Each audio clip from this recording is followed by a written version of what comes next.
সদরঘাট বাংলাদেশের আদি ঢাকা শহরের একটি নদীবন্দর, যাকে ঘিরে ১৯ শতকে একটি ব্যবসায়িক জনপদ গড়ে ওঠে।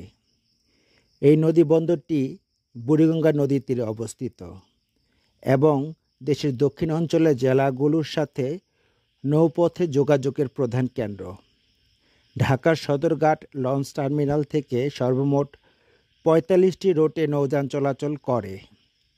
এই নদীবন্দর থেকে বাংলাদেশের দক্ষিণ অঞ্চলের এলাকাগুলো যেমন পটুয়াখালী, বরগুনা, ভোলা, ঝালকাঠি, মাদারীপুর, চাঁদপুর, খুলনা, হাতিয়া, বাগেরহাট প্রভৃতি গন্তব্যে লঞ্চ ও স্টিমার ছেড়ে যায় এবং তাতে করে প্রতিদিন অসংখ্য যাত্রী এবং পণ্য পরিবহন করা হয়ে থাকে।